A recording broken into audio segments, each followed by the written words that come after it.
Alrighty, quick little pig pen update. I wasn't going to give you one. Here it is. Looks a little bit better since I did some work in there the other day. Check them out.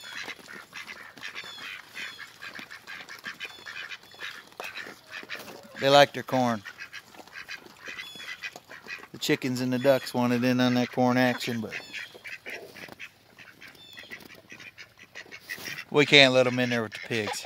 I don't want them to get ate. So I'm gonna see if I can turn this around. See that guy right there? He's a good rooster. He don't bug nobody, and the ducks are gonna chase him away. That's funny.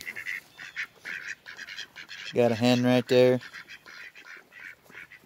Thinks she's half silky and half sea bright or something like that. Somebody told me.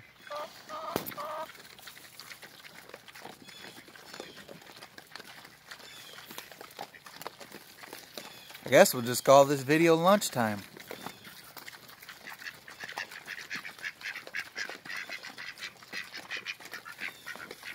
I just dumped a 50-pound bag of deer corn in there, which is the same as any other corn. You can buy it at Walmart real cheap.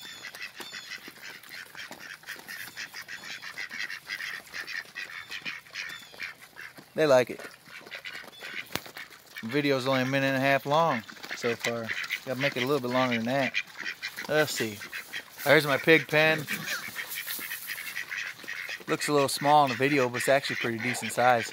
I've never measured it to see how big it is, but I made it all out of pallets that didn't cost me any money. Just the nails that I used to nail it together, that's all. They got a little watering trough over there in the corner, right there. It's a little mud hole back there. But got fresh water in the trough that I poured in there this morning, so. Turn this around. Yeah, this side's all cleaned out. I'm starting to think that I'm not going to put too much hay in these huts no more, because every time I do it, they just push it right out. I figured they'd like the hay to keep warm on them cold nights, but they seem to just want to push it right out of there. Now, I've been expecting piglets any day. So as soon as I start to see some piglets, I'm going to put a lot of hay in there so they can get bedded in and stay warm. I typically sell all my piglets at the flea market. The price I get on them can range anywhere from $20 to $75 at the flea market, depending on what day of the month it is, who's all there, if you know, people there looking for pigs or what. Sometimes I just got to get rid of them cheap, just so I'm not out here feeding a bunch of pigs. But I did change my plan of actions on my pigs. I got a couple big males in here that are full grown. They're ready to get butchered. So I'm gonna have to do that. I did keep one of their sons for a replacement pig, which is one of these two right here is the replacement. I think it's this one right there. That's like all black. I think the one with the white on her head is a female. That's a good looking pig right there.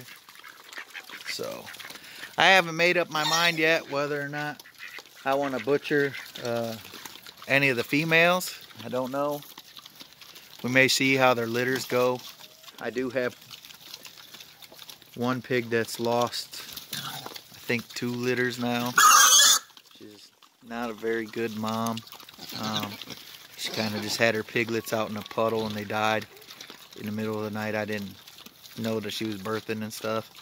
So if that happens again, folks, as bad as that sounds, if I go, you know, come out here to the pig pen in the morning or whatever, and I find a bunch of dead piglets from the same pig that's already lost 2 litters, it's going to be kind of one of those 3 strikes, you're in the freezer type of things.